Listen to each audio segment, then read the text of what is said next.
Nicolas Burgy, bonjour. Bonjour. Il est enfin là, la 7e édition des Nouveaux Bistrots de Genève, sortie voici quelques semaines. C'est l'édition 2015. Ouais. J'ai fait un petit calcul, petit voyage dans le temps. La toute première, c'était l'an 2000, sans dire de bêtises. Ouais. Donc, cette édition depuis l'an 2000, Ouais. une édition pratiquement chaque 2 ans. Voilà. On revient à la source. Ouais, mais là, il y a eu un trou, en fait. Parce qu'on Oui, a- on va la dernière l'expliquer, était le 2010. Voilà. Mais à la source, qu'est-ce qui a fait qu'à un moment, Ouais. entre 4 yeux, ou entre 8, ça dépendait de l'état de la soirée, avec André Klotman, vous vous êtes dit, ça serait pas mal de faire quelque chose autour des bistrots qu'on aime.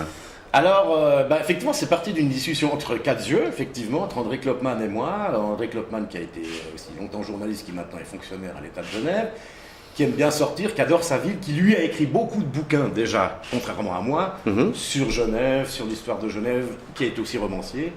Et moi, je lui parlais de l'évolution du paysage des cafés-restaurants à Genève, pour la raison suivante, c'est qu'en 1999, l'État de Genève a supprimé ce qu'on appelait la clause du besoin. Dans toute la Suisse. Alors ça s'est fait par Ouais, palier, ouais. voilà. Mais pour Genève, le milieu des cafés-restaurants à Genève était complètement sclérosé, et cette suppression du clause du besoin, qui a des avantages et des inconvénients, on y reviendra peut-être, Ouais. a quand même été un magnifique appel d'air pour des gens qui n'étaient pas forcément du métier, pour des gens qui ont été du métier pour se remettre en question. Et il y a eu toute une floraison de nouveaux bistrots, que ce soit des cafés, des cafés-restaurants, des bars, qui ont éclos notamment dans le quartier de Plain Palais où je travaille. Puis je parlais de ça à André avec passion, en disant, t'as vu, c'est marrant, tel bistrot a été repris par tel jeune homme, tel bistrot a été repris par telle personne, il y a un nouveau décor, il y a une nouvelle cuisine. Puis il me dit, mais écoute, t'as l'air d'être un puits de science, tu voudrais pas faire un bouquin, me disait-il en rigolant. Oui, malheureusement, vous l'avez pris au sérieux, c'est ça. Alors c'est-à-dire que j'ai dit, écoute, moi je suis beaucoup trop feignant, puis j'arriverai pas, c'est un gros boulot de faire un guide. Et puis le lendemain, il m'appelle, il me dit, si on le fait à 2. Et j'ai dit, bon d'accord. Alors, ça se passe comment à 2? C'est que vous répartissez la tâche, mais avec quelle affinité? Alors, en fait, on est complémentaires tout en faisant le même boulot. C'est-à-dire que dès qu'on repère quelque chose, on le signale à l'autre. On travaille beaucoup par mail. On dit, voilà, j'ai repéré tel ou tel restaurant. Si tu le connais, est-ce que tu souhaites y aller? Est-ce que sinon, moi, j'y vais? On fait une ébauche de texte, on se l'envoie, on se la corrige, on se la renvoie, etc. C'est comme ça que ça fait. On essaye d'établir au départ une pré-liste de ce qu'on a repéré comme étant des établissements qui ont ou changé d'affectation, ou changé de patron, ou changé de cuisinier. On établit aussi une préliste de ceux qui sont nouveaux. Et puis on essaye d'établir une préliste de ce qu'on appelle dans notre bouquin les incontournables, c'est-à-dire des bistrots ou des restaurants qui manqueraient au paysage s'ils devaient fermer pour une raison ou pour une autre. Sur la base de cette préliste, on y va. Puis après, quand même, il y a pas mal de hasard. Il y a le bouche à oreille avec les copains, qui sont d'excellents indicateurs.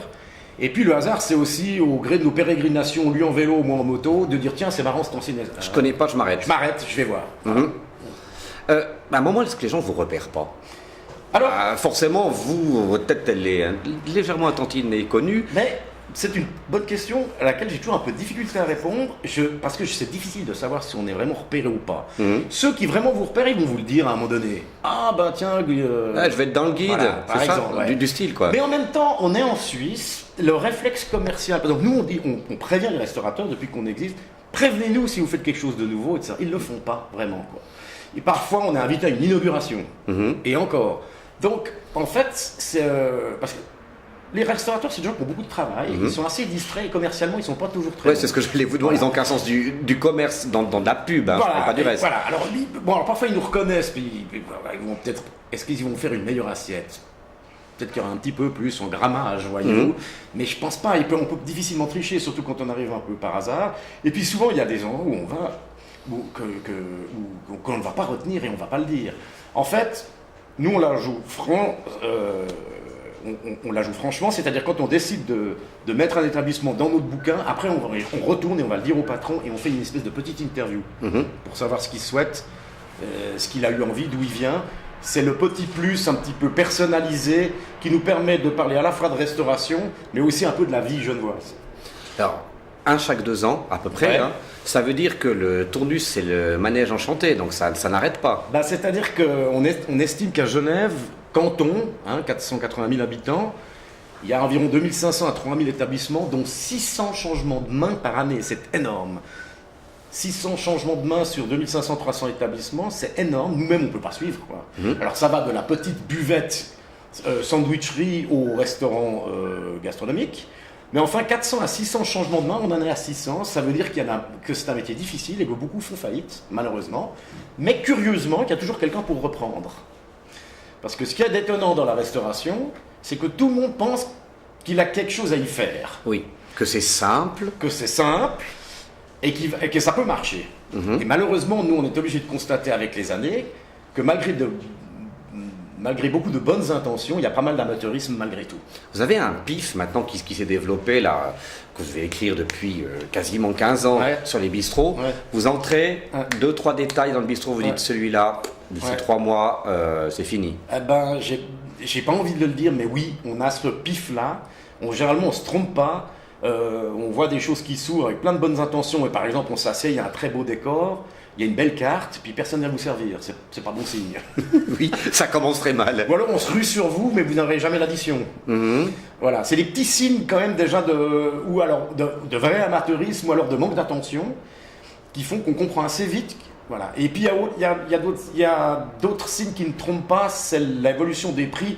Sur un bistrot qui vient d'ouvrir, si les prix augmentent très vite dans les mois qui viennent, c'est qu'il y a eu des mauvais calculs au départ, voilà, et une mauvaise affluence.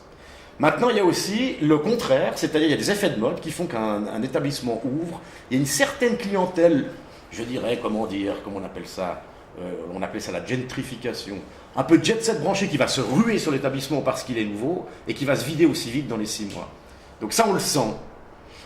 Au pif, comme vous dites. Alors le gars, en 6 mois, il est à la mode, puis soudainement il devient has-been. Qu'est-ce qu'il doit faire? Eh ben, il doit complètement repenser son concept, ou alors baisser ses prétentions, notamment au niveau... c'est souvent justement des gens qui cherchent ce créneau que tout le monde cherche, qui sont les 30-40, ayant un peu d'argent et qui sont prêts à lâcher un peu plus. Voilà. Or, malheureusement, ces gens-là aussi sont vigilants sur leur porte-monnaie. Et on peut les avoir une fois ou deux. Si l'assiette et le rapport qualité-prix n'est pas à la hauteur, il ne reviendra plus.